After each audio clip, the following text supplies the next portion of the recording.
What's happening, family? Sacred Sons are back with another podcast. Today we have a special guest for you, along with Triad members Albert, Bastia, Yo, J-Mac. what's up? We have our brother, the relational pillar of Sacred Sons Convergence 3, the man who produces the most epic videos on Instagram in regards to relationships and sex. His name is Stefanos Sifandos, and he's here with us. Ladies and gentlemen, welcome him.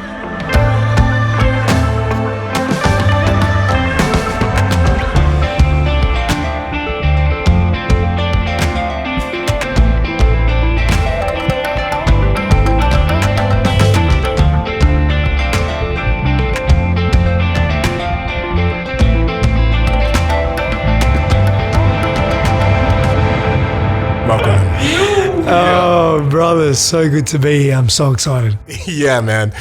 We are stoked that you're here with us. We've been weaving together for about, 8 months or so since Convergence 2 when you joined us. Man, we have these pillars of our organization and you're truly one of them. And we really honor you and welcome you here today. So we're going to get into man and sex. We're going to get into relationships. We're going to get deep. We're going to get personal today. So It's the only way. It's the only way, right? And so before we do that, we're going to go ahead and check in. So I'm going to go ahead and pass it to Stefanos. Yeah. Just take some breath for yourself. Really tap in and let us know what is most present for you in this moment. So, for me at the moment, it's really the best way to describe it is that bittersweetness. It's that the next transition of my life and my life with my wife and our family and what's happening there, and just the realization that, we're temporarily leaving California for some time and grounding in another place that is foreign to us and not so foreign, but foreign enough. And I feel very much at home here. She's been here for 20 years, yet we're completely clear that we need to move. And so there's a paradox there for us, and it's just really bittersweet. And so it's bringing up a lot of sadness for me.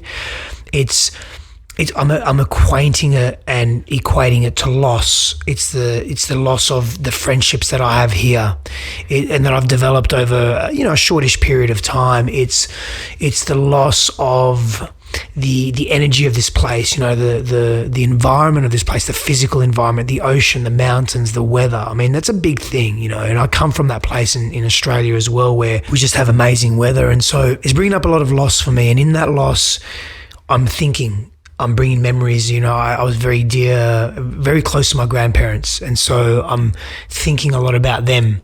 I'm thinking about going to Australia for 2 months now, and then having then to leave my friends who have been my friends for 20 something years, And of course I'll be back there in a few months or a year, but there's tribe's very important to me. I think it's important to every single man that's sitting here right now, and probably most of the people listening. And it's important to you because you either really have it in your life, or it's important to you because you want more of it in your life. Absolutely. And we're social beings, right? And so I'm realizing more and more the importance of tribe. And there's just this sadness, man. It's just this sadness. There's just a sadness. It's just a deep sadness. And, we were sharing before as well that before earlier today, I had an argument with my wife, and we haven't had conflict for quite some time. And it's interesting because the conflict was her wanting me to see a particular perspective, which is what most conflict's about, and me wanting her to see a particular perspective. And, I ended the conversation in not a very healthy and mature way. And part of me purposely did that to rebel, because I feel that I was still joking about it because we haven't had much conflict lately. So I thought I was sort of in the conflict and in the energy of it and riding the wave. And I felt all these old parts of me coming back and wanting to go deeper in the conflict and just make an ass of myself, essentially. And I didn't quite do that, but I didn't end the conversation really well. And so we'll make up and we'll patch that up. And I've already learned a lot from then to now, and I'm sure she has as well. And I just think it's also a pressure thing. We're just feeling the tension of moving home, which is, one of the most stressful things that you can do for some reason. I mean, we don't feel overtly massively stressed. It's just a clusterfuck, and there's just clutter at home, just with boxes and shit everywhere. I just want to reflect back to, it's so cool because you put out a lot of content around relationships. So hearing you be really in it, it's kind of cool to see the human side of you. Yeah. And you just posted a video the other day that was like, how do you avoid arguments? Yeah. You don't. You actually have to go through them. Yeah, you don't. Yeah. You do it. So honor you for being a real human being. Thank you, brother. Honor you for actually watching the video. Thank you. No, that's it. You've just got to go through, and you've got to go through it in a really respectful way. And honestly, I wasn't super respectful of the way I handled that conversation now. And, I'll do my thing, and I own that, and I'll continue to own that. And I know it's not the end of the world. It's interesting, man, when you sort of look at yourself developmentally, 5, 6, 7 years ago, 10 years ago, whatever, 4 years ago, 3 years ago, having a very similar conversation, I would have just been so different. I would have been so unhealthy, man. I would have been in such unhealthy posturing. I wouldn't take ownership. I'd be so stubborn. I'd be aggressive. So it makes me realize, okay, I'm really content with my growth as well. And there's always room to grow. There's always, we're not perfect, like you said. And these moments allow you the space to see how far you've come. Yeah, absolutely. But how we argue is really, really important as well. But, we'll obviously continue with the check-ins, and I know we're going to go deep into so many different areas, but, with that, I'm just checking in with a shit ton of sadness and gratitude. It's simultaneous sadness and gratitude, deep gratitude for my life, deep gratitude for having faith and confidence in my own self to have a deeper conversation with Christine, and knowing that she'll meet me there in that place. I just know she will, because that's our commitment. And just honoring my sadness and honoring being in this space right now. And, for those that are listening, conflict and challenge is really healthy, especially for men. It's how we meet that challenge. And sometimes we're not always going to meet it in the best way, but when we can very quickly as we can pivot, that's where the growth happens. Pivot and realize that, I could meet myself a little bit differently. Let me go into that. It's uncomfortable. It's unknown. It's not like me, but let me just explore. That's where a lot of shifts can happen. And so for me, that's what I want to choose to focus on, is that. Yeah. How can I pivot? So with that, I'm in. Thank you for that epic check-in. He's all the way in. Albert, what you got? This is Albert checking in. Yeah. Checking in with longing for more time with my family. It's a 4-year anniversary of Devon and I making love, and she stopped by earlier. We had lunch, and she brought Cairo. It's just like the time that we have, just not enough. So I'm longing for more time with family, and working as an IT engineer. So along with co-stewarding the Return of the Father archetype with y'all, I'm also working as an IT engineer, building up networks and troubleshooting issues unrelated to men. Well, I guess it is related, but still, yeah. And so, just really feeling that longing, wanting more time with family, really excited about the holidays now that Cairo's he's just blossoming, he's saying words, wants to explore everything. His curiosity is just off the charts, and he's like just learning so many things so quickly. And I'm like, I don't want to miss out. So it's just really the feeling of, I don't want to miss, what my dad missed in me. And I just want to be there and hold him and witness him and be his dad, and not be away at the office grinding. Yeah. So just feeling that longing. At the same time, gratitude that my life is fucking beautiful, and I get to spend it with y'all brothers. We get to do this work and show up for other men in really good ways, calling them home to themselves. And so along with my process, I know other men are going through it as well. And the holidays are a time of, there's a lot of challenges. People have just great holidays. They have great memories of the holidays. And there's some people that have really difficult holidays, a lot of aloneness, a lot of disconnection. And so I think it's just so appropriate, that we get to do this work and bring it forward, and that we're all living real life human experiences and bringing that through, Yeah, just grateful to be here, grateful to drop in with y'all brothers, and ready to do this. With that, I'm in. Thank you, brother. Jay, you got a super long epic check-in for us, or what? I can try. This is Jason. I'm feeling a lot of joy to be here with all of you, listening to all you check in, recognizing how grateful I am to have mirrors of men that are committed to this work in a way that is similar to me, committed to the deep, committed to excellence, and that we're doing our best at it with everything that is present in our lives. We're not doing this work in a way that's like, we're crushing it, but we're not like over crushing it. We're not, I don't feel like we really subscribe to that mentality of like, we gotta fucking burn ourselves out to make this work. And that's been really challenging. And what I found with myself in not doing that is like, I really want to do that and I really want to bring it there. And then when things aren't going the way that they potentially could be, my instinct is to either blame it on somebody else or shame myself, basically. And I'm saying all this because this is what I'm present to. This is what I'm now realizing in these moments of most of today, just sitting with some pieces around communicating with people in my life, and the gratitude of being able to have these sacred mirrors to do this work and to not do it alone, and to just find, it's like we talk about the lone wolf thing, like on convergences, and like this is what it looks like for me in these small moments. So I'm in with that. Thank you. Thank you, Jay. Thank you, brother.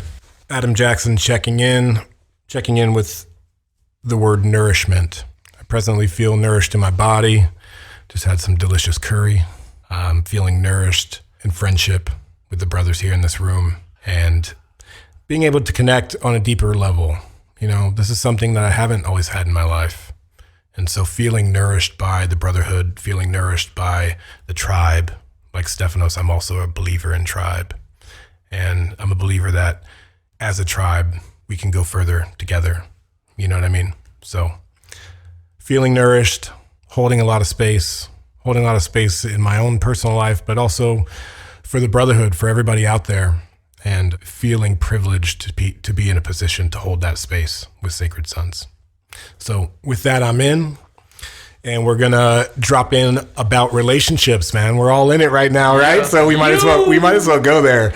And so, Stephanos, I know you've been doing men's work and relationship work for 15 years plus. At a core level, this is what I want to ask you. What is the difference between sacred union and the average relationship?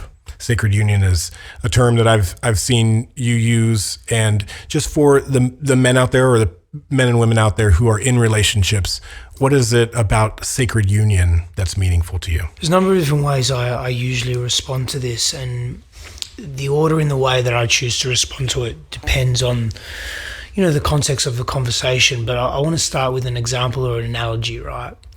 And so imagine for a moment blue skies, and you're outside and you're seeing the blue sky.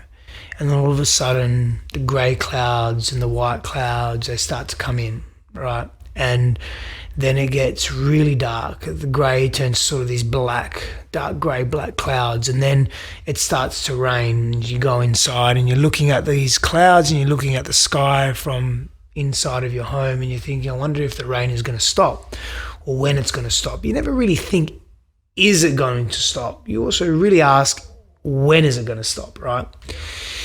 And so what most relationships do is that they see those grey clouds and they think they're never going to stop. They think they're just going to be there forever. It's going to rain forever. It's going to be thunder and lightning. It's going to be miserable and dark. And we start to label and judge and place attachment and this meaning to these grey clouds. And for us, we perceive that this is difficult and challenging. And so we think it's going to be like that forever. And so what I equate to an average relationship, and anyone can be in sacred union, by the way, and I'm going to go deeper into sacred union as well, but anyone can be in sacred union. And so we look at these relationships, we look at the grey sky, and the average relationship, or the relationship that isn't in sacred union, it reacts to those clouds in a way that this is a forever period. This is a forever climate. I'm never going to get out of this.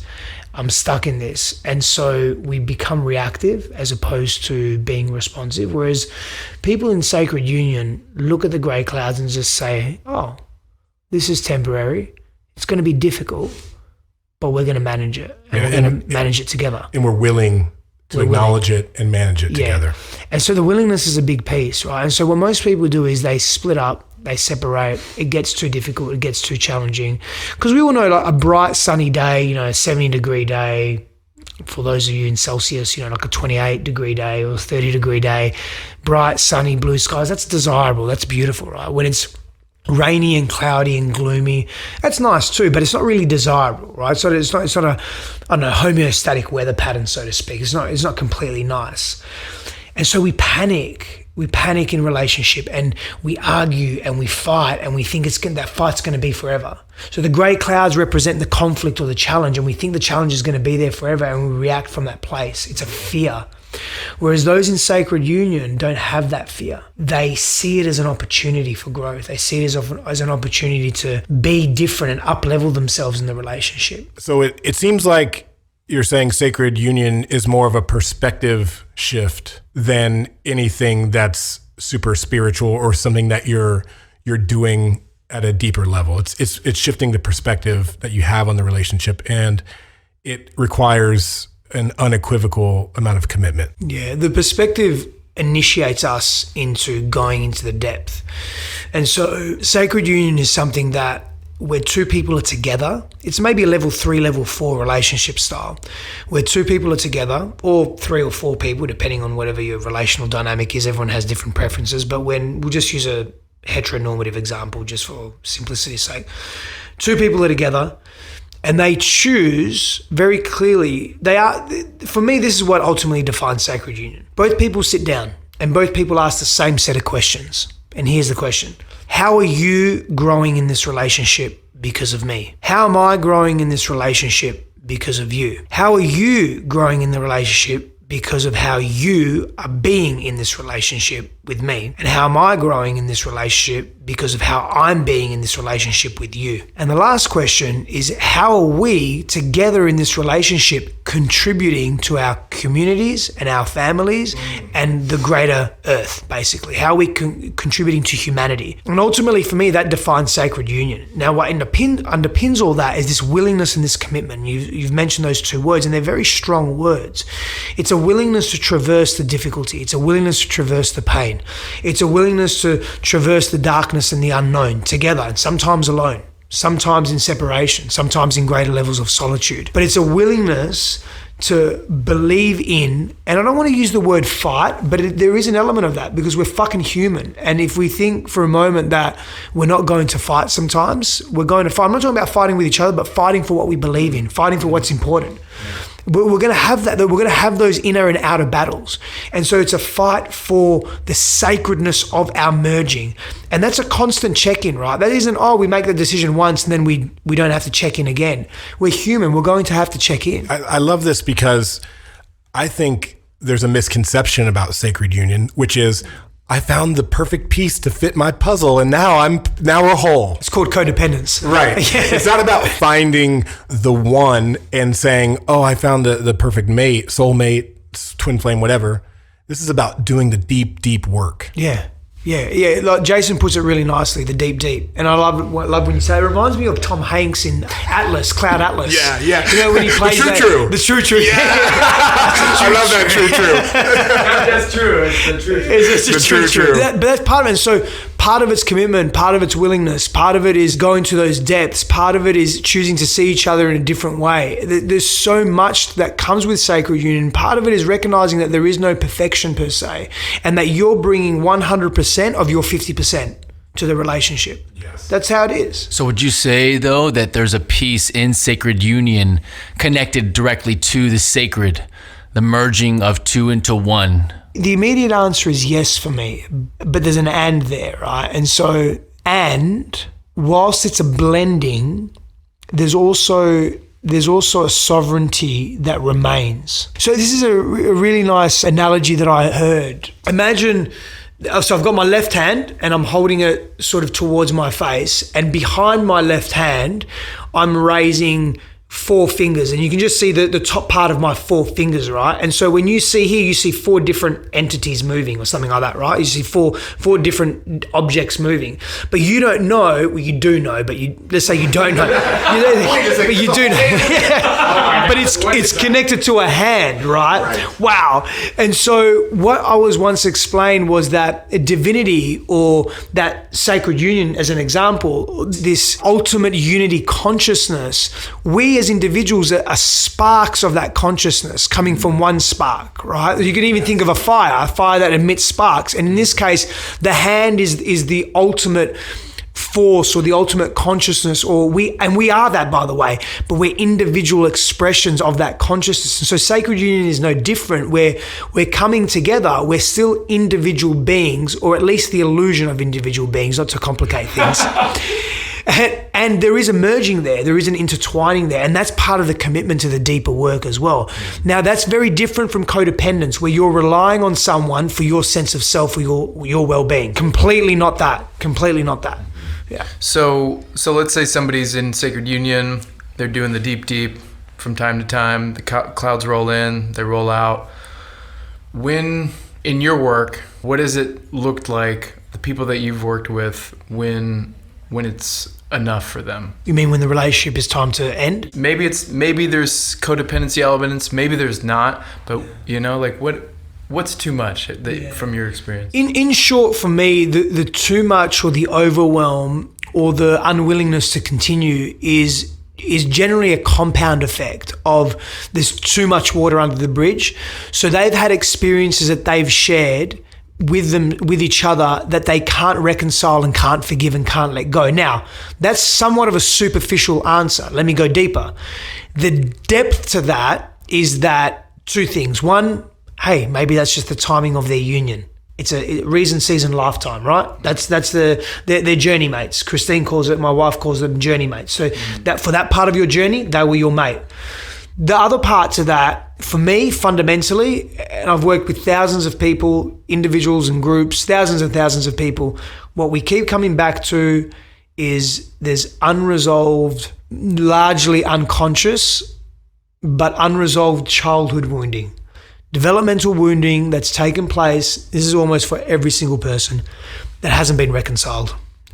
And we bring that into the relationship, and that feeds more trauma into the relationship. We project and we blame the other person for how we feel, and we can't reconcile that because we can't reconcile our own selves, because we're unable to go deeper into our own self to heal those wounds that we have. And that the patterns and the beliefs and the models of reality that we've developed, that usually form this projection element that we don't take responsibility for ourselves. And that's been a massive pain point for people unable to really tap into the sacredness of union and what the beauty of that relationship can be, the deep work. So how can people distinguish between like their wound mate, drawn together like by a trauma bond, versus a soulmate, someone that they can really grow with? Depends how you define soulmate. That's an interesting, yeah. Well, someone that you can grow with, because there's many soulmates. Yeah. As I see it, there's many ones out there for us that we can grow with.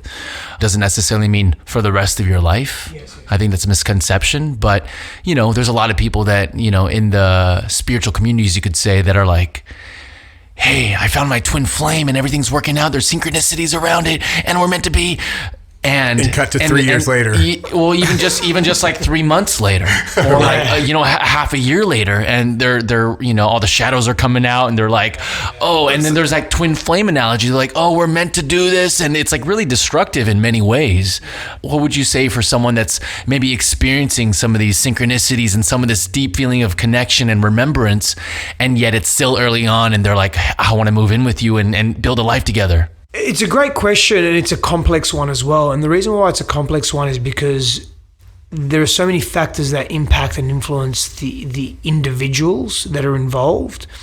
But I'm going to go back to the core essence of your question in terms of trauma bonds and say, soulmates or sacred union, right? Or something that's more intentional in that way. And I'm going to give you an example of my own personal life, and I do my best to give very real life examples and wherever I can in my own life as well. So I'm not just speaking from other people's experiences, but my own. So when Christine and I got together, there was a level of spiritual arrogance that we had, and there was a level of, oh, we've done deep work, we're going to be great. You know, we're You've fine. done your individual work, absolutely. and now you're coming together. So what could go wrong? What could go wrong, right? But we're ready. We're ready. Anybody else out there got that? Just go ahead and put your hands up. Yeah. And so intellectually we knew, because we'd actually discussed it openly and verbally, we knew, I'm sure we're going to have some conflict, because we discussed all this shit within the first week of meeting each other. We went into father wounds, we went into mother wounds, we went into parental trauma, childhood trauma, we went into everything. So we knew it intellectually, but we didn't believe it. And that was the spiritual arrogance. Now, fast forward 3 weeks from when we physically first met, because we were communicating for a few months before that. The honeymoon period ended very quickly, and our quote-unquote traumas rose to the surface, the very shit that we thought that we had dealt with. Now, did we deal with it? Yes. It wasn't that we didn't deal with it, it's that the opportunity was for us, and I'm going to give you a distinction in a moment, the opportunity was for us to go into another layer of it, or layers of it.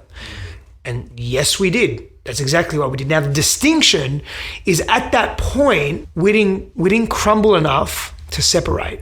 We didn't let our egos get in the way. We metaphorically and physically, in our case, took a very deep breath, and we asked ourselves, how do we want to deal with this? For me, it was, I'm not interested in repeating the same shit again with someone else. Right. Not going to happen. So I'm all in. Are you all in? Yep, I'm all in. Great. So we're going to work this out. And that's the commitment that we spoke to earlier. Correct. You have the willingness. You have to have that willingness and that depth of commitment that the other person is not going to run away, right? Conceptually, I'm esoteric, I'm spiritual. I've been told I'm too esoteric. Sometimes I don't make sense with the shit that I say and things.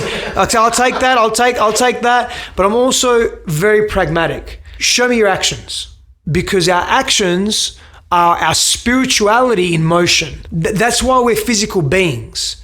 We're in an era where we're inundated with information. There's people that believe and think and feel, and they probably are, they're light beings, and they want to leave this planet. And maybe that's their dharma. Maybe that's where they are in their life. And we can't negate the physical. It's not about a priority that the immaterial or the spiritual is more important than the physical or vice versa. They're equally as important. And so our physicality, every time we take action, every time we make a decision and we act on it, that momentum in this 3D realm is our spirituality in motion. That's growth in expansion. And so that there, for me, that's the proof. That's the trauma bonds coming together saying, okay, we've met each other for a reason. Can we try and figure it out? Let's go seek some help. Who do we need? Let's get an intermediary. Let's get some friends involved. Let's get a therapist involved. Let's get a trauma counselor involved. Let me do my work. Let you do your work. Those people there, they're punching through their old patterns that no longer serve them. Yeah, so it's the willingness to actually do the work and bring in outside help if necessary, whatever it takes. Yeah, it is. And I know sometimes we want some amazing solution that's got this excellent formula and it's embedded in the secrets of physics, and actually it's just really fucking simple. Be willing. Yeah. Willingness. Well, something else that I just heard you speak to when you and Christine went there with each other in terms of like unpacking all the wounds. We got uncomfortable. Is that the truth is the path to sacred union. Like in any relationship, like the truth, or the truth of what's present, the truth of the emotions that arise, the truth of any situation, because I think that's also at the foundation of what a healthy relationship can be. I'm with you there, man. I've spent many years not being truthful in my relationships. Yeah. Basically everyone, essentially everyone except for my last two. And last two meaning Christine being the one that I'm in now as well. And the one before that, I was very honest and truthful in that one. But every relationship before that, I wasn't truthful about myself. I wasn't honest to myself. I wasn't honest to them. I was unfaithful in those relationships. So what was it for you that allowed your truth to arise, or the truth to arise, and you to acknowledge it and to acknowledge it to others? Pain. I hit a point, and to be specific, in a relationship a few years ago, she discovered that I was being unfaithful and very dishonest in that relationship, and all this stuff just came to the surface, and it was just a turning point for me. It was a massive, massive turning point. And when I saw the pain that my actions had allowed her to feel, that she then chose to feel from that, and that I had caused that, massive shame came from this to the surface of all these suppressed childhood memories. And it really shook me, man. It shook me hard, and I made a decision. It took me about I made a decision immediately that day, but it took me about 3 weeks to get my grounding. And the fork in the road for me was, do I continue this behavior or do I go down this rabbit hole that I've been avoiding for a fucking very long time? And I chose, and I've got to be willing to do this. I need to go down this rabbit hole, and I don't care where it takes me. Suicide, mental asylum, death, obviously suicide, but whatever it is, I'm going down this. I don't care what the outcome is. It's not about the outcome. It's about me choosing this path no matter what. And when I was in it, there were many times where I wanted to kill myself because it was so painful and so intense. Many times. I had a knife board that was glued to the wall with all these knives, and every morning I'd wake up and I'd look at those knives, and I just pictured myself, that traditional samurai death, putting that knife in me. It was just that much pain, especially in my stomach, because I was purging so much shit, right? A part of that pain, this is your own personal pain, or was it the pain that you've caused another? Everything.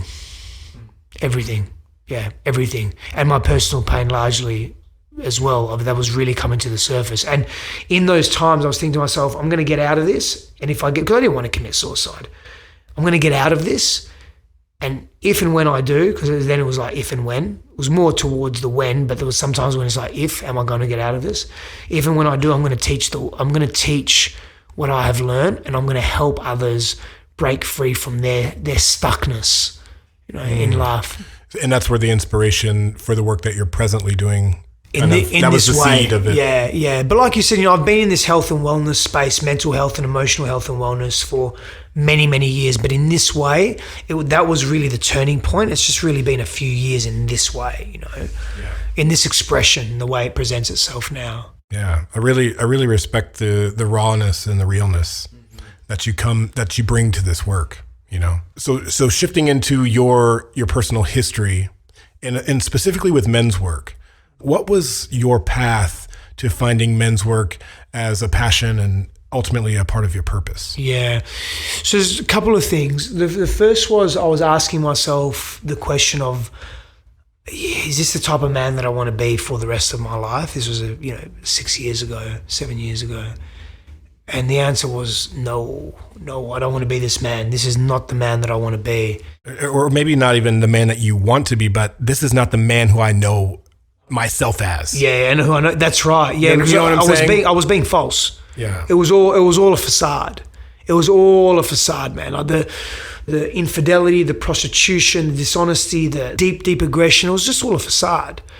It was coming from wounded places that were unhealed and unresolved. I hadn't looked at them. I was numbing myself, whether it was alcohol, whether it was women, whether it was excessive exercise and fitness and competing in that sense, whether it was entrepreneurship and business building. I was just numbing myself. What did you do to get out of the numbness? A number of different things. And so one of them, to answer your original question around men's work, was, and I'd practiced this before, but just not under this level of awareness, was celibacy. And so I practiced celibacy, and it changed my relationship to my own cock. It changed my relationship to my own sexuality. It completely transformed the way I saw women. I started subjectifying them instead of objectifying them. And I just want to be clear on something as well, because I speak a lot to attraction dynamics and sexual dynamics and the biology and the evolution of humanity and how we attract and magnetize and mateship and all that. There's actually nothing wrong with us objectifying each other. It's just how we do it, and the fact that we do it very excessively, that's actually a problem. Yeah.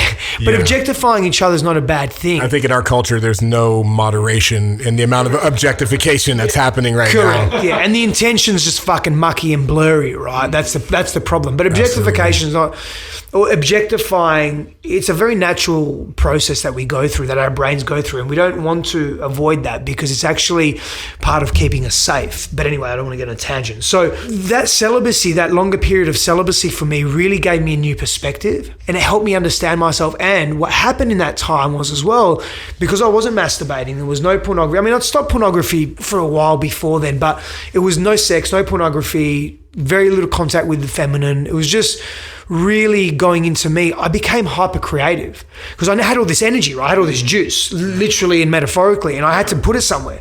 And so I started creating programs, frameworks, visions, models. I started understanding what does it mean to be a healthy man. I started going deeper into masculinity, deeper into men's work, deeper into my own self and my own practices. I had space and time to practice so much because I wasn't obsessed about my cock. I wasn't obsessed about ejaculation and orgasm and women. And I could be with a woman and not need to have sex with her. I could just be with her and be in her presence and really observe her without needing something from her, you know? Wow.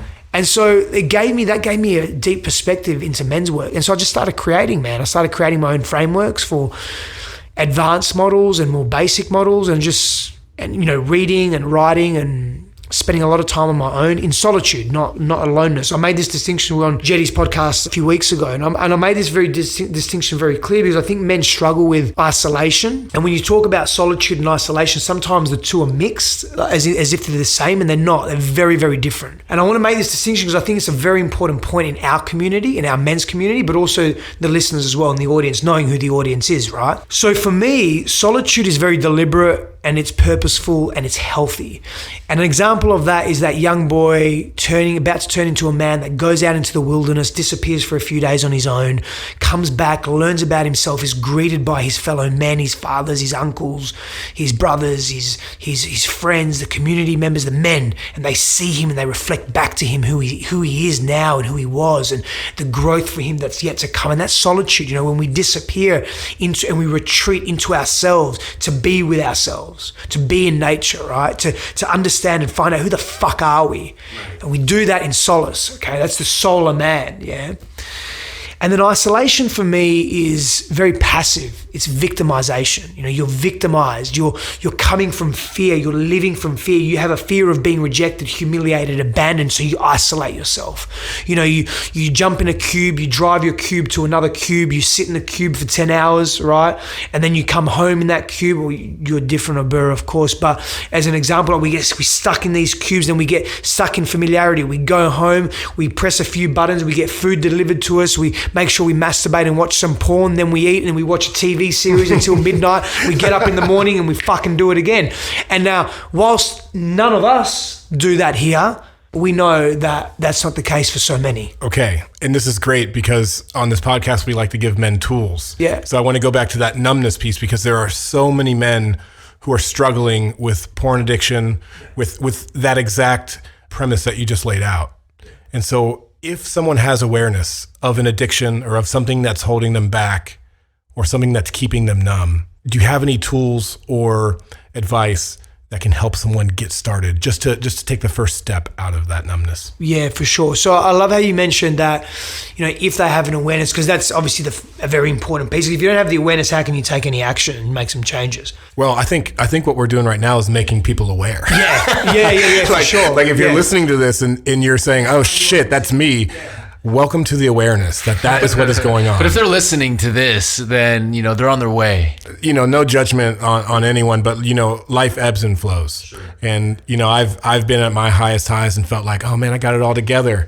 The game's over. And then boom, things come up in life. So you just checking in with wherever you're at in your life, No, and I've been in that place too, Adam, where, the convenience of being alone was easy because I didn't want to face the world. I couldn't be bothered. I just wanted to be in my own space. And it wasn't for solitude. It was because I was just disconnected from my body. I was disconnected from who I was being in the world, And so I can relate to that. I give that example very perfectly about the cube and the porn and the food and the routine around that because, in a sense, I've lived that life before as well. So I can relate to it. So some tools, right? Firstly, I can't express how important this is.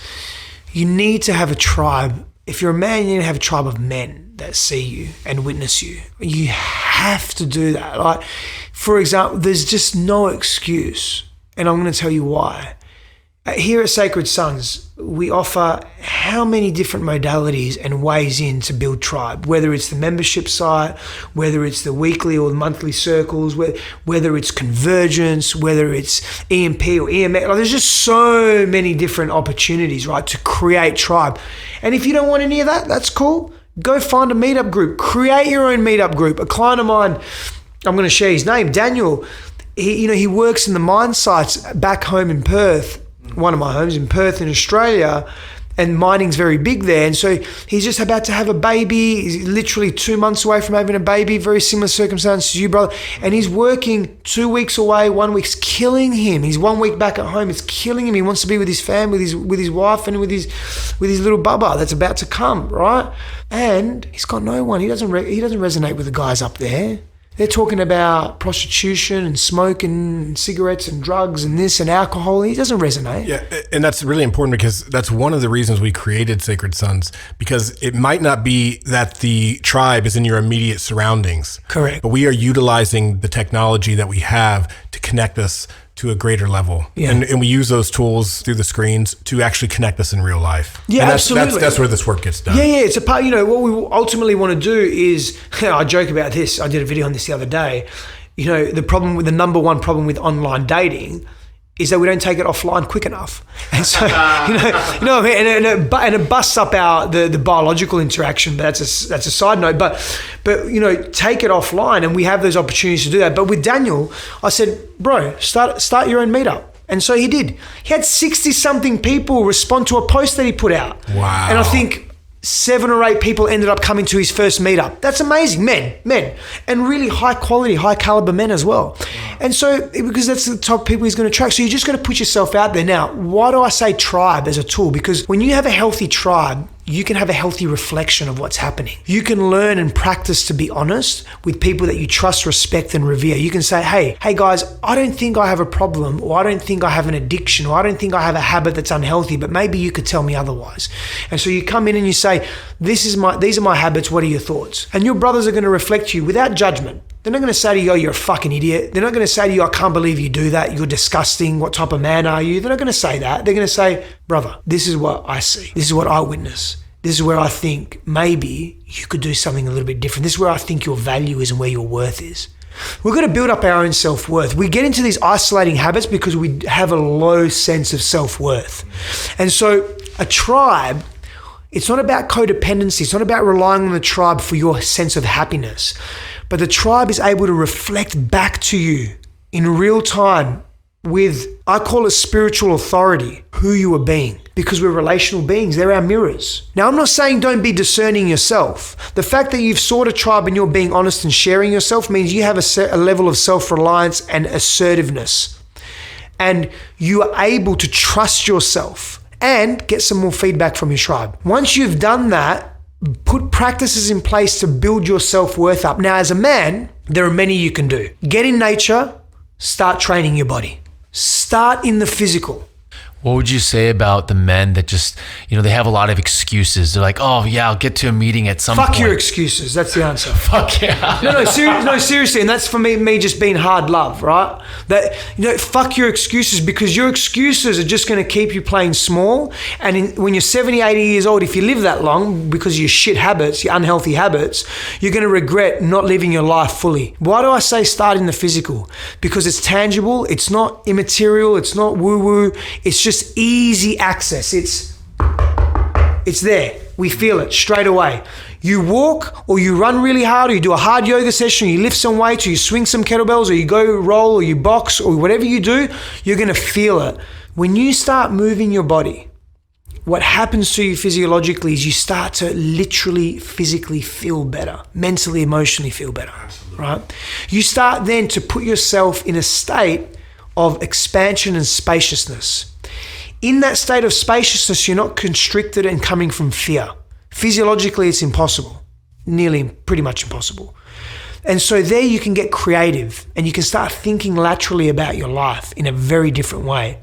Move your body, get confidence in yourself. Know that there's another way to be, that you don't need to, we were talking about pornography as an example, but we can use smoking a joint every night, or drinking 6 beers every night, or whatever, watching 4 or 5 hours of TV every day or every evening, whatever your numbing is, right? Know that you can change that habit. The quickest way to change a habit is change your physical state. Change your physiological state. The first steps are always the challenging ones.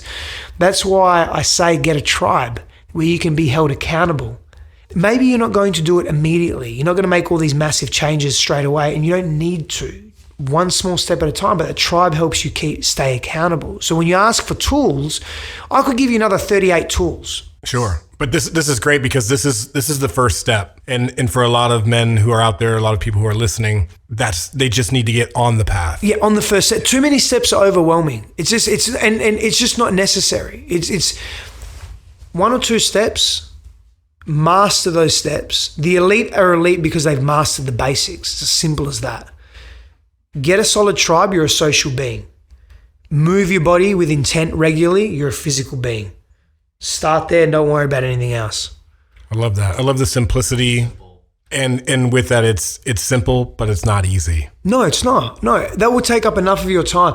You know, people want, yeah, it will. People want these solutions like, oh, do I go to a psychotherapist and see them 3 times a week? And do I go do this personality testing and that personality testing? And do I journal for 15 hours a day? And you can do all of that, absolutely. And I actually recommend getting professional help sometimes. Not sometimes, pretty much all the time. It's that's the area that I'm in, and I know the impact I make on people in that space that I help people move through, and I know the impact it's had on me having professional help, and assistance and guidance and mentorship and guides.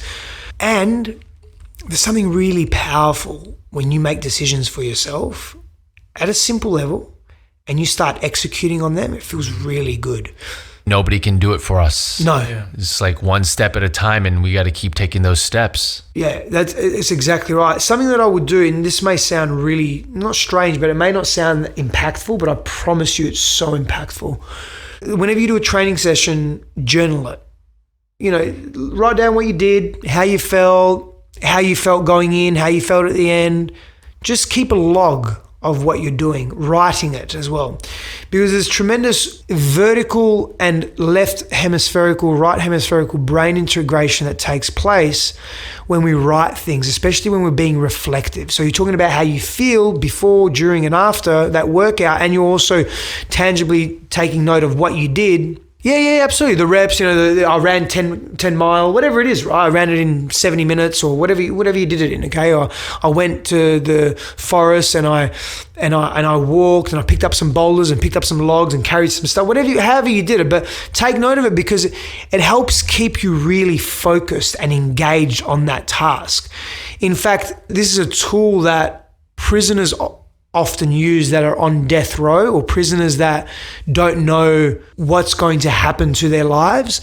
They'll start logging everything that they do, their thoughts, their activities during the day, because it helps ground them and keep them somewhat sane. In this case, it helps keep you really focused. Yeah. I come back to this a lot, in anything that we're talking about is like the role models. That we have in the world, and it's like as men we don't have a lot of role models of men like super sovereign to themselves in like a balanced and healthy way. Yeah, I'm a big believer. I agree with you, brother. I'm a big believer in sovereignty and self-reliance. Thoreau spoke a lot to that. Andrew David Thoreau spoke a lot to self-reliance. It's a big part of my models as well, of how I view healthy masculinity. And adjunct to that is, hey, we also need tribe.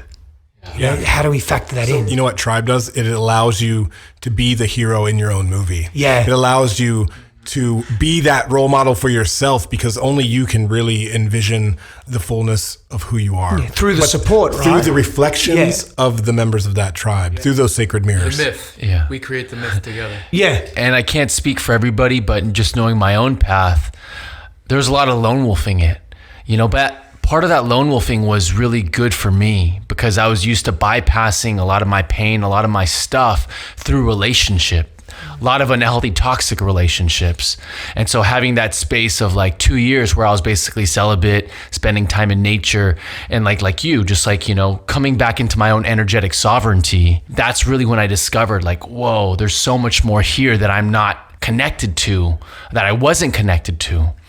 And so what I'm noticing in Sacred Sons is really a lot of men who have gone through a lot of their journey, have gone through that lone wolfing phase and are coming and ready for more. They're ready for authentic connection. They're ready to do this work on a bigger level. Ready to stop playing small. Yeah. You said something interesting there, Alberto, really, really powerful, brother. And that was for me, when you're in your sovereignty for a couple of years and you really felt yourself. And I just want to go deeper into this distinction of isolation and solitude. And that isolation is when you're isolated, people are on their own, but they can't be doing just nothing. They can't just be being. They have to be doing something, watching TV. And when I speak about isolation as well, by the way, you can be isolated and be in a room full of people, but you feel massively alone. It's that, I need to fill my life with experiences. And technically speaking, everything is an experience. But with the isolations, I need to be doing something. Whether it's pornography, whether it's smoking dope or chain smoking cigarettes. And by the way, the green is the green goddess. There's nothing wrong with the herb, as the herb, as you say here in the US. The herb. Do you all know it's got a fucking H in front of it? Herb. There's nothing wrong with that. It's a sacred. It's a sacrament, right? It's a sacrament, but it's misused. Mm-hmm. It's misused in today's world. Anything can be abused. Yeah, absolutely. Even the sacred could be abused. Yeah, for sure.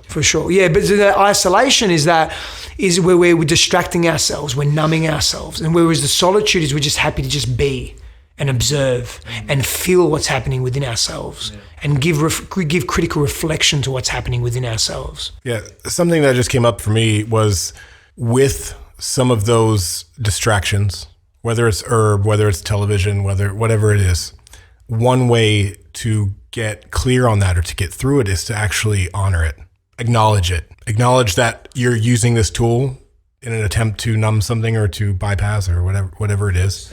And once you can get clear on that and honor it and say, okay, I've been using this for this reason to get me to this point, and now it's time to put it down. Now it's time to pause. Now it's time to shift or to pivot. Yeah, I've definitely recognized that for me during periods of like intense stress or overwhelm, life circumstances.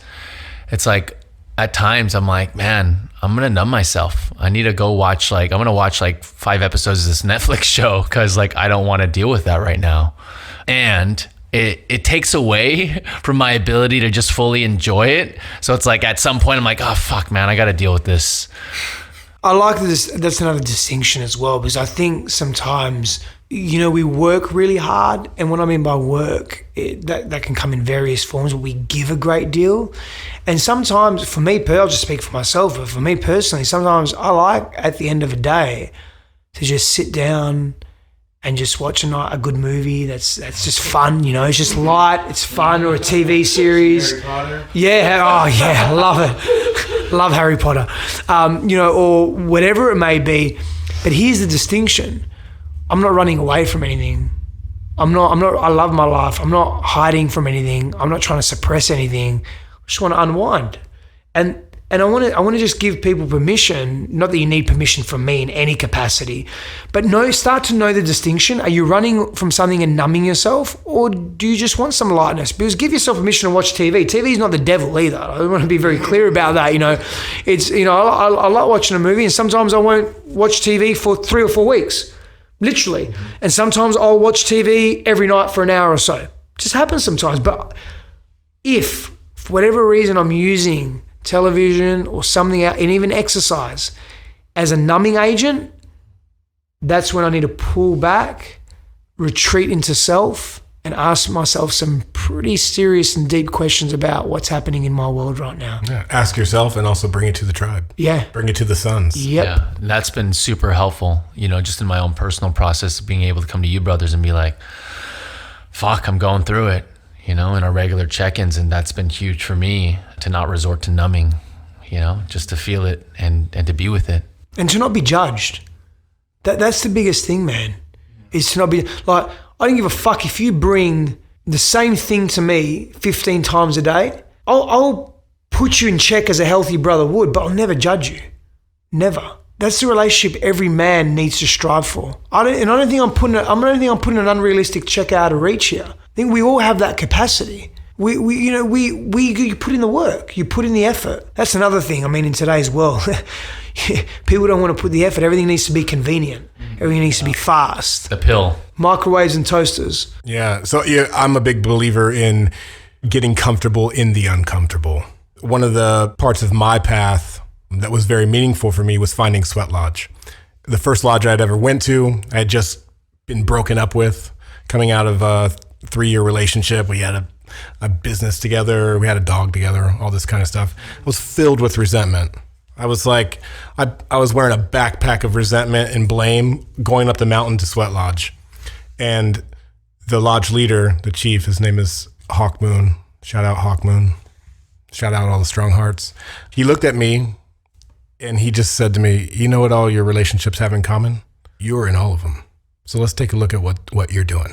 And getting that reflection from a man who I respected, who just looked me in the eyes and said, hey man, there's no space for all that blame that you're packing. It's time to put that shit down and look at what you're doing.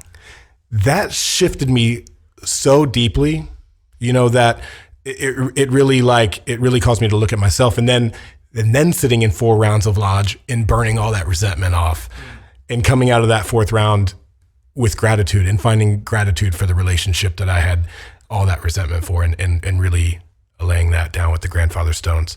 And so, that was a tool for me to get out of a particular cycle. But that idea of, getting comfortable being uncomfortable.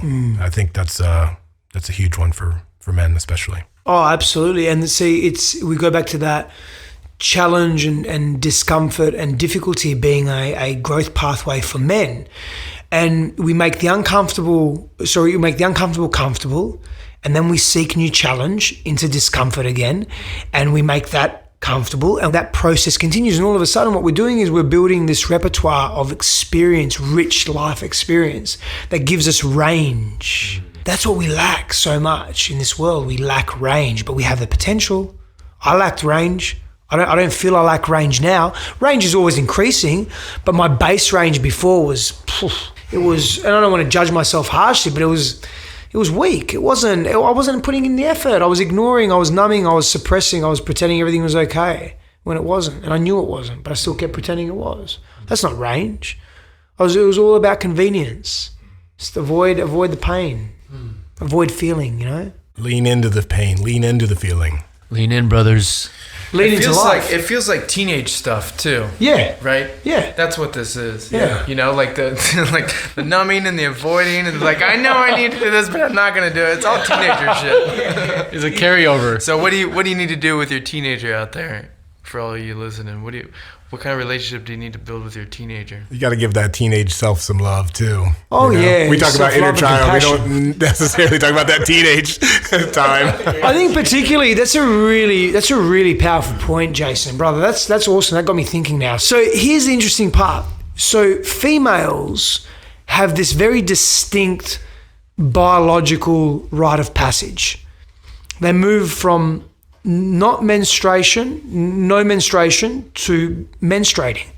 And that defines their womanhood at the beginning stages, of course, right? There are cultural impacts and influence as well. Now, they can have babies. Now, men don't have that. Men, yes, at some point we can create sperm and semen and so forth, and we can ejaculate, but it's not a very distinct rite of passage that happens to us. Our purpose isn't encoded within us. No, it's not. No, not really. And so we all grow. Yes, things grow. Our limbs grow. Our sexual organs grow. But there's no distinct, oh wow, you're a man now. Right. And so men, and this is why we bang on about rites of passage, how important clear, appropriate rites of passage are, is because men need cultural rites of passage because we don't have that distinct biological one. So we need solid men in our lives to be able to lead us to the next evolution of our manhood, a sense of being a man, of our masculinity. Now, in modern times, I spoke about this with Jetty as well, we've got 60, 70, 80-year-old men that are still wanting to be initiated, that are still wanting to transition from boys to men. Yeah. So who's doing it for us? We have to learn. We're in an age where we have to learn to do it for ourselves, at least the initial part, and then say, okay, I can only go so far. I need tribe. And so if many people are doing this all over the world in different places, we're starting to initiate that tribal culture again. And men are then able to have these distinctive, clear, empowering rites of passage that take care of that teenage boy. Because I believe in old language, I think it's a relatively new term. The word teenager is a relatively new term. It was boy and man. That's it. You were a boy and now you're a man. There's nothing in between. There was no teenager. That's a relatively new term. And so for me, when I hear that, I think, okay, there was this very distinct transition that we had of boys being prepared to be men. They went through a process. You're a boy, you're a boy, you're a boy, you're a boy. Boy, you go through a series of tests, examinations, call them, life pursuits, embodiments, whatever. And now you've transitioned and you've metamorphosized into a man. We need more of that. And that, I think it's that inner teenager for males is more prominent than the inner child per se. We're the little boy as well, but that inner teenager is something that's neglected. Mm-hmm. Yeah. And I think we're kind of seeing that in mass, these pseudo initiations or pseudo rites of passage, the binge drinking, the sexual conquest, without awareness really, because we're lacking that structure within society, to guide us for the elders, the wisdom. Just that kind of speaks to how crucial this work is right now, to be able to have spaces where men can come and join together and be initiated through challenge, through tests. Yeah. And the Sacred Sons convergence is that initiation for a lot of us, right? So Stefanos, when did Sacred Sons first come into your awareness? Man, it came into my awareness when Burr reached out. I'm pretty sure when Burr reached out to me and said, man, we're doing some amazing things in the world and we'd love for you to be a part of it. And I was, when I checked it out, I was just massively humbled that, I was considered for that role in terms of, because that's a responsibility, I don't take that shit lightly, man. That's important to me. If I'm in for something, I want to make sure that I'm in, and it's a big responsibility. And I never doubted myself for a reason. I got off the phone with Auburn. I remember sharing with Christine. I said, this guy's just called me and he wants me to be part of this movement. And it's like, yeah, that's fucking right. I need to be part of this movement. Why wasn't I part of this movement before, But I was part of it in different ways and just riddled with excitement, Yeah, 2 convergences deep after 2 and 3. How does it feel? It just feels natural. Yeah, my first experience of you, Steph, was showing up at Convergence 2, and we shared a carpet together during shadow work. And Trevor Spring was also on that carpet with us. And we flowed. We danced and we flowed, and it was like we had been rehearsing for a lifetime to do that work together. Yeah. And so I just want to honor you for the way that you showed up and the way that you show up at those convergences to support the men who are, in a way, going through that initiation. Yeah, thank you, brother. That was the first man we took through outside of the tent. Remember that young man? We put him up above our heads. Remember, man, when we did that, I thought, I can't believe how seamless this was, and we've never worked together, and we've never served together. It was just, what the fuck? I was confused. I was just confused. I thought, what is this guy? Is he made out of steel? Or what is he? Is he real? Is he an alien? What's going on? And Trevor it was just the utmost respect for every single man here, that's in this room now. Neil, Burr, Jason, Adam, just ridiculous amounts of respect and reverence, guys. I mean, that's a rarity when that happens, It takes people years to have that connected flow. Years. Yeah. Yeah. It's like there's a knowingness within me that we're the ones, and that's a inclusive statement too for those who show up, and that it's like, in some ways it makes sense too, right? That it's like, well, of course it had to be this way, that this doesn't exist. We're the ones that do it. You're right. I really feel that. And it's not coming from a place of vanity or ego. It's coming from a place of deep service and commitment to that service, That's for me, that's what's important. Yeah, it's really the great equalizer, the convergence, just coming together and doing the work. That's really where you see how men show up. Are you down? Are you all in? Yeah, and from that first time that we met, I just love the way you say, like, this is the new wave of healthy masculinity. I can't do the accent, but you got it. Yeah, but when you said that, man, it made me have a belief in what we're doing. It made me see the work that we're doing as a movement. Not just like we're creating a gathering and space to get together, but we're really creating a movement here. And that this movement really has waves and ripples that are expanding beyond the desert and the Hukumba, and the space that we hold. Like man, it really is the new wave. So just curious. I almost just want you to say the line, but like, what does it mean for you to say that, but to believe it? Because I don't know. It was one of those things where I was like, fuck, he nailed it. Yeah, there's no prompt. For me, the new wave of masculinity is it's a blending of the old that we've forgotten, and that's part cultural but part biological. I think we've really disconnected from our evolution as men and part of what we're here for to do. That is to carry mastery in our hands, to be active with our hands, to create. Men create. Women give birth and create. Men create in the world. And can we take that creation not only to serve us, but to serve, as we're such a connected, globalized society now, we have to think more inclusively, not to the extent that we have to consider 7.6 billion people. I don't think that's particularly possible from a brain functioning perspective, but just start with your family and community. Start with yourself. Give yourself some care, Start with yourself, but really have that level of inclusivity. So it's that blending of the old and coming into this massive expansion of consciousness that we're experiencing as a collective and as individuals in this cultural paradigm, which is very different to what it was even 50 years ago.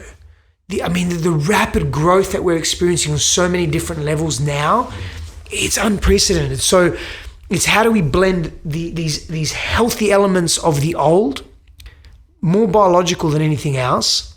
And part of that, by the way, is being in tribe. We've evolved in tribes. Part of that is being strong in our bodies, being physically adept, having confidence in our bodies. That's part of that old that so many of us live sedentary lifestyles. What do? We just sit all day. We don't do anything. We're not strong in our bodies. Women aren't attracted to that. Women are biologically, unconsciously not attracted to that. They see that and they think, are you confident? Are you strong? I'm not saying you have to be the strongest person in the room, or you have to be able to run 100 meters faster than Usain Bolt, or be the best fighter in the world. It's got nothing to do with that. It's just got to do with, do you just trust your body? As a man, do you just trust your body? Do you move your body? That's it. That's all it is. Do you believe in your body? That's a big part of that new wave of masculinity, bringing that back in and getting men connected to their bodies and to earth again. And balancing that with, what does this new expression of man look like? Can a man actually just really be in his healthy masculinity? And there's so much that defines that. And can he adapt to this new climate? Because we're in a new cultural climate in many different ways. And so we're creating that as we go though, right? But if we don't ask these questions, and if we don't get together as men and lean on each other, because that's part of bringing that old back, then I don't think we're going to get anywhere. I think we're going to remain isolated. Yeah, get together first and foremost. And just observe the magic from there. Yeah. There doesn't have to be an expectation on that. You can have a framework, and again, here at Sacred Sons, we have those frameworks for what does it look like to actually, well, I don't want to say run a meeting. It's not really a meeting, but it's a congregation. It's a gathering. What does that mean? What's the structure of that gathering look like to give it some substance, right? To help you really tap into a deeper aspect of yourself, to help tap into, okay, what do I really need to express today that's going to help me feel freer in my being, that's going to make me a more profound human being and help me have more impact on my life and those that I care about. We have that structure here, and I think men are coming wise to that. I think one of the biggest issues men face is isolation. It's feeling alone, feeling that no one shares their shit, that they're the only ones struggling. We see that in the Convergence all the time. Yeah. We saw it on our call last yesterday. Night. Yeah. I was like, wow, it was crazy to see this brother shift just with the awareness. Jason's like, who else has that? Every man raised their hand, and he literally was like thrown back. Yeah. All right. So if you're listening to this, if you need some of that medicine, join us on the group calls. We got a monthly membership. Get on calls with us. Which is about to go boom, by the way. Membership, isn't it, Burr? Yeah, it is, brother. We got some big plans for you guys coming up in 2020. So what's the edge of your facilitating development? Like, what drives you? Like, what are the pieces that you love when you're creating curriculum for experiential pieces that you just get so excited about? Yeah, for men particularly, it's creating an experience that allows them to see a part of themselves that they've never seen before, that they didn't even knew existed within them. And it's this big breath of fresh air, and at the same time it's super fucking daunting and super exciting, but really scary. And I don't mean to be sadistic when I say that. I say that from a place of love, because I know that fear of the unknown is an access point into a deeper part of themselves. And so when I'm thinking about and feeling into what experiences can we create for each other that helps us bond deeper to who we are, but also deeper to our brothers, I start thinking about what I've been through in my life. I start thinking about how can I grow? What do I need right now as well? Irrespective of where I'm at life, what do I need right now? You know, I was teaching an event. Christine and I were teaching a relationship workshop at dear friends of ours, Chris and Laurie Harder's in LA a couple of weeks ago, last week. I made a comment about Laurie. We were giving some pretty basic work around belief systems. And, you know, Laurie's been in personal growth for many years. She's no stranger to it. But she was so into doing this exercise. And I said to her, we were at dinner later on, and I said to her, you know what, I really impresses me about you, not that you're a personal development guru or that you've got no issues and you're perfect, by no means, but that you're always willing to do the simple. Every time I see you, you're just willing to do the simple work. You're really willing to redo it again for the 100th time, the 1000th time, whatever. And I think that's really important for us, because, you know, we're leaders in this space, but we're also students. You know, we let's be real, we teach what we need to learn the most. You know, I teach what I teach because I'm a student of that, and I want to learn more and more and more. And so when I'm coming up with these exercises, or I'm leaning on other people, you know, other workshops that I've been to and other experiences that I've had, and I'm combining and I'm blending and I'm creating whatever, I think, well, what do I need right now as well? Because I know that whatever it is that they need, I need too. My mum needed a different expression, but I feel I'm a student enough to realize, okay, what level of expression do they need it? But I need it too. So if I'm teaching it, I obviously need it. So how can I grow from that too? Yeah. Love it. It was so amazing to watch you twice, you know, on Alpha and Omega sessions, in there for 2 hours in that space for you. Like you saying that now, I totally saw you in that, and to see the men get that too, especially in your workshop where they're standing for 45 minutes straight. Yeah, that was, you brought the growth edge out for sure. In that container. And just thinking about my group, they're like dumbfounded. How do we do this? That was fun. Yeah, Stefanos is really bringing the edge of man and sex.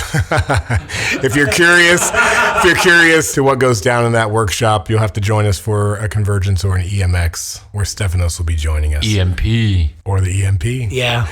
Watch out for that embodied masculine prime coming in 2020. Yeah. Yes, All right, and with that, we want to thank our brother Stefanos for joining us this evening. We're going to continue the party here, continue the conversation, but man, it's really cool to drop in with you. Like I said, it's an honor to share the carpet with you and to facilitate with you. It really is. And those moments are very precious, and it doesn't happen often enough. So we hope that you're going to be joining us for more events as we continue this journey of Sacred Sons. That's a given. Honestly, for me, it is one of the most enlightening and enriching experiences to be able to do that. You know, I do that shadow work on my own for men and for small groups of men. It's just not the same. I'm not going to lie, it's just not the same when you've got your brothers there facilitating, holding together. Yeah. It's just something so special. Yeah. That's why we rise together. Yeah. All right. Thank you, brothers. On top of that, I don't know how this is going to weave in, but I just want to thank you again for your realness, and I want to honor the space that you're in, man, and with the move, and we hear that you're going to miss Southern California, and Southern California is going to miss you as well, brother. So you always have a home here with us, and we know we'll be seeing you, and we're going to come to you. We're going to come to Texas. We're going to come to Austin, Texas, and see you. You're the Sacred Sons in I like that. I like There we that. go. There's a need for it there too. I feel that. Austin, we're coming for you. Yes, we are. Yes, we are. Stephanos leading the charge. All right. With that, Sacred Sons, we out. Peace. Peace. Peace. Peace, y'all.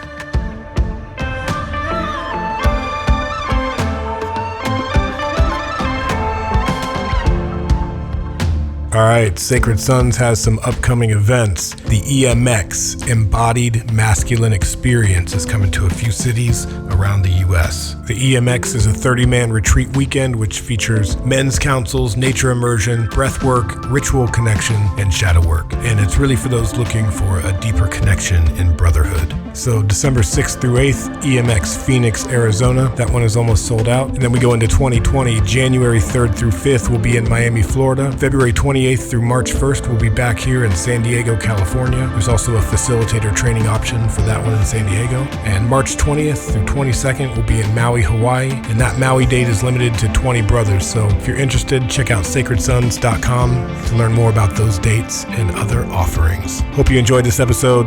Much love.